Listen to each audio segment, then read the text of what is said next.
Hello everyone and welcome to the latest edition of CharitEpulse. My name is Catherine Rastomji. I'm partner and head of charities at Shakespeare Martineau, and I'm joined today by my regular co-hosts, James Saunders of More Kingston Smith and Charles Mosquita of Quilter Cheviot.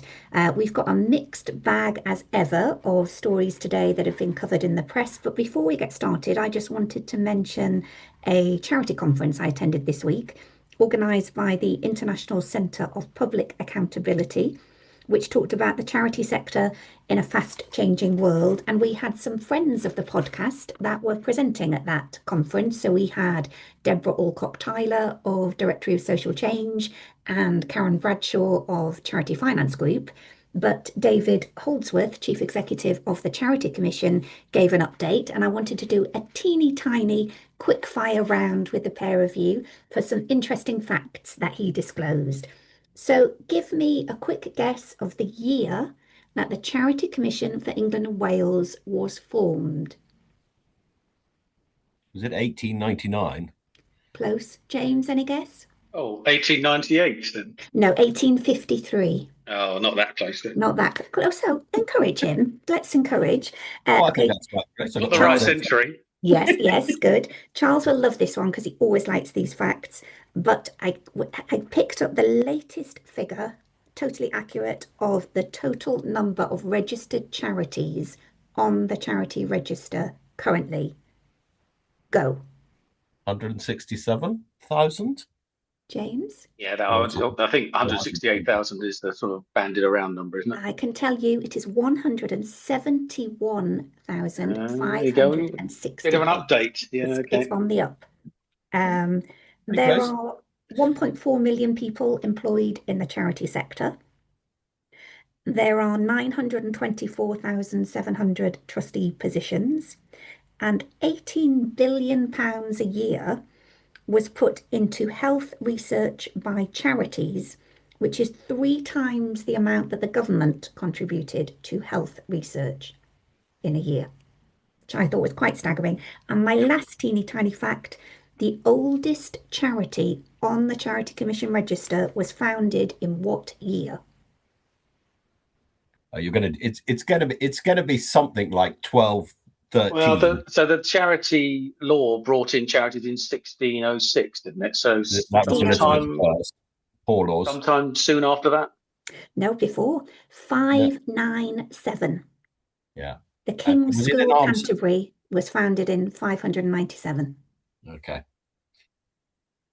Did you enjoy that, chaps? I thought that was a good warm-up for us, but now we will move on to the business at hand. So the first story I picked up was about new powers being proposed for the Charity Commission to be able to tackle extremism. So where charities are suspected of engaging in or promoting extremist behaviour, there are going to be these new powers to the Charity Commission to be able to close them down if necessary.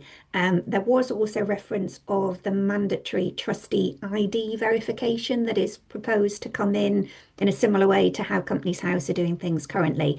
So I'll come to you, Charles, whether you'd seen this, whether you thought the new powers were needed, whether it's a good idea. Yeah, we have sort of covered this in a previous podcast because I think my remark then was bar humbug. I really struggle with this because one, they don't actually explain how big the problem is. So is this a sledgehammer to crack a nut? The second thing is that actually isn't it already covered? I mean, the Charity Commission can remove trustees anyway. And if they are involved in extremism, then surely that's against their purpose. And if it isn't covered, then surely it's covered by the wider laws of the land. So I just don't get this strengthening of the powers that are necessary or needed. I think they really do need to explain it. And the final thing, there was a comment from DCMS about disqualification powers to include about the conduct which promotes or encourages violence. I mean, is that really the Charity Commission's job? Yeah. I thought that was the police. Good point. James, did you see this one? I did, and I think that's I can understand Charles's point there, and there's another ability or power or responsibility that has been the Charity Commission has been encouraged to get more involved in, and that's safeguarding. Recently, there have been other stories about charities should do more on safeguarding as well as extremism. And it strikes me that there is certainly on safeguarding, there are statutory bodies responsible for safeguarding with children as DFE, and with adult adult education safeguarding, for example, that's DCMS. But the Charity Commission is being asked to do more and more and more in realms that aren't strictly its responsibility, but it's assumed or presumed that it ought to do more on, because it comes into their remit, or it comes into their realm somehow. So I just think they've got to rein in this expectation of the Charity Commission, because otherwise it's going to be all things to all men and do nothing very well. Absolutely. Can I add one other thing, Catherine, Yeah. which was in the article, which seemed completely and utterly bizarre, there was a comment about individuals that have been deprived of their citizenship. Yes. I mean, sorry, you don't have to be a citizen of the UK to be a trustee. So what's that all about? Yeah, and just to explain for the listener, the comment was the Commission may be given discretionary disqualification powers to ban individuals deprived of their citizenship from serving as trustees. And I took the same point, Charles, thinking, what's the link there? Being deprived of citizenship doesn't mean that you can no longer be a charity trustee. I mean, I can only assume that they're thinking about people whose behaviour or have been untruthful or whatever it may be, and therefore are not fit and proper people. Well, can't they disqualify them on that basis anyway? So why has citizenship got a particular preference? Yeah, I think we're struggling to see the need, aren't we? Although the comment is that this is teeth that the Charity Commission needs. But I don't know that we're necessarily seeing this as being an issue that needs fixing necessarily. But I'll move on in a slightly leading question to the ex-Tory leader, Ian Duncan Smith, who has taken aim at the government for taking small charities for granted. They're not listened to, they're not appreciated. We could say that's the pot calling the kettle black, but he has the right to say what he says. James, I'll come to you first. Any thoughts on, I suppose, the status of small charities and the importance of their work? Yeah, I think Ian Duncan Smith's always been quite, I think, a champion of the charity sector on the one hand, but on the other, as you say, 13 years of a government not particularly listening to small or any charities, and then having a go at the new government for exactly the same thing sounds a bit, it does sound a bit pot kettle black. In terms of the small charities, yes, absolutely. I mean, small charities aren't listened to enough. We said before on this podcast, there needs to be stronger, more more punchy umbrella organisations representing these smaller charities. The Small Charities Coalition, I don't think exists anymore, does it? Or it needs reinventing. So those sort of things, yeah, it does need more wider representation. Absolutely. And Charles, any thoughts? There was also mention of the National Procurement Policy Statement, which is always an interesting area. I mean, I do sort of slightly smile at all of this because, I mean, Labour should be applauded for the covenant. I was exactly with you, whether it's Conservative or Labour. It does seem to be the kettle pot and black all over again. But the simplest thing they could do is change the way that they fund charities. There was a statistic in that in the article which said 4% of public contracts, were given to the charity sector, which seemed to be a very, very small amount. But we know from personal experience, even as businesses, that the procurement process is, one, extremely arduous, and secondly, comes around on a fairly frequent basis and very costly. And it has a habit of predicating towards large organizations. So, it is never, ever going to work for small organizations that have limited staff who can't afford to apply huge amounts of time with the huge risk of not getting the contract, failure. So if they want to change something, change the way you fund charities, do it for longer, and be more consistent about it, and really build partnerships. Let's not talk about this sort of relationship of, because it just becomes a race to the bottom on price. And James, would that be your experience of procurement as well? I wondered whether you see this in your role of how a procurement process actually works. Oh, I mean, my experience of procurement, and I think that charities are in the same boat as commercial organisations, is that far too often you get the lowest price, the cheapest offer. If you're getting sort of 40-50% of the evaluation is based on price, you're not going to get the best value for whatever organisation you're procuring for. And that's a source of frustration for me in all sorts of realms, that procurement portals simply don't get the best result for the entity procuring the service, whatever that might be. Good news is we've got a huge industry out there, and somebody's making money. Yeah. Victor Meldrew, yes, he reared his head. And the headline caught my eye, that charities urged to improve nebulous trustee training processes. And many of these remarks came from Priscilla Thomas from the Young Trustees movement. I thought their statements were very bold, and I did wonder whether they have actually been verified and are factual, because the example was being given that many trustees are appointed without any sort of formal recruitment process. Reference was also made to people submitting an application, whether they would then have an interview, which always gets my goat, because when I'm applying to be a trustee, I'm applying to be a volunteer and give up my time. I'm not applying for a job. So I don't want to apply for it with an application and a covering letter and an interview. So whether the two of you had seen this story, Charles, I'll come to you first this time for any comments on some of the statements made. Yeah, so I mean, they interviewed 1,000 people, didn't they? And I thought what was interesting that came out of it, which again is not going to be a huge surprise, is that there's a low understanding of what trustees do, and something again we've discussed in the past, haven't we? About we should be more vocal about the benefits of being trustees. And I also think the other thing that, of course, is that the increased regulation will be putting people off in the respect there are quite a lot of warnings around the dangers of, etc., of getting it wrong.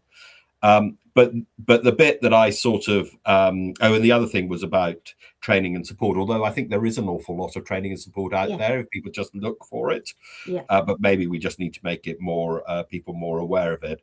But like you, I sort of had this. I took it because the lady who was from the Young Trustees made the implication that only trustees are appointed on contact and connections, which is again a really sweeping statement. Yeah.